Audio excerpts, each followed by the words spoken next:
حدیث مبارک عن ابی ہریرہ رضی اللہ عنہ قال قال رسول اللہ صلی اللہ علیہ وسلم اذا دعا الرجل امرأته الى فراشه فلم تأته فبات غضبانا عليها لعنتها الملائكة حتى تصبح.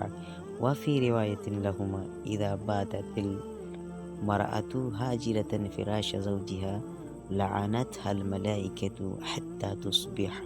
وفي رواية قال رسول الله صلى الله عليه وسلم والذي نفسي بيده ما من رجل يدعو امرأته إلى فراشه فتأب عليه إلا كان الذي في السماء ساخطا عليها حتى يرضى عنها. ترجمہ حدیث حضرت سیدنا ابو ہریرہ رضی اللہ تعالیٰ عنہ سے مروی ہے کہ رسول اللہ صلی اللہ علیہ وسلم نے ارشاد فرمایا، جب کوئی آدمی اپنی بیوی کو بستر پر بلائے اور وہ عورت نہ آئے جو اس کا شوہر ناراضی کی حالت میں رات گزارے تو فرشتے صبح ہونے تک اس عورت پر لعنت بھیجتے رہتے ہیں۔ صحیحین کی روایت میں ہے، جب کوئی عورت اپنے شوہر کے بستر سے علیحدہ رات گزارے تو صبح تک فرشتے اس عورت پر لعنت بھیجتے رہتے ہیں۔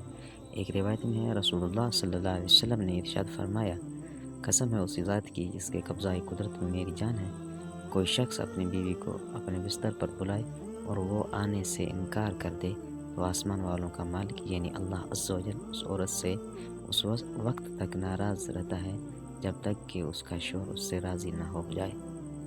شرح حدیث، شوہر کی اتباع کرنا لازم ہے۔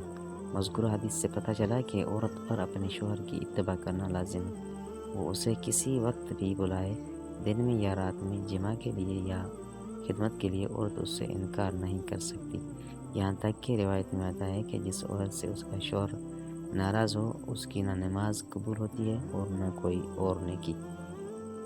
چنانچہ علامہ بدر الدین عینی علیہ رحمۃ اللہ الغنی فرماتے ہیں، آدمی اپنی بیوی کو بستر پر یعنی جماع کے لیے بلائے اور وہ آنے سے انکار کرے تو صبح تک فرشتے اس پر لعنت کرتے رہتے ہیں۔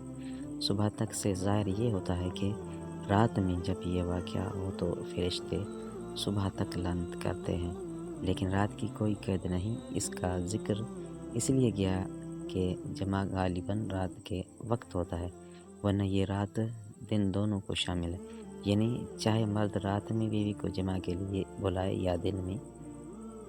ابن خزیمہ اور ابن حبان میں حضرت جابر رضی اللہ تعالیٰ عنہ سے مروی ہے کہ 3 افراد ایسے ہیں کہ جن کی نماز قبول نہیں اور نہ ان کی کوئی نیکی آسمان کی طرف بلند ہوتی ہے۔ نمبر 1، بھاگا ہوا غلام جب تک کہ مالک کے پاس واپس نہ لوٹے۔ نمبر 2، نشہ کرنے والا حتیٰ کہ اس کا نشہ زائل ہو جائے۔ نمبر 3، وہ عورت جس سے اس کا شوہر ناراض ہو حتیٰ کہ وہ اس سے راضی ہو جائے۔ یہ روایت مطلق ہے جس سے معلوم ہوا کہ رات اور دن دونوں کو شامل ہے۔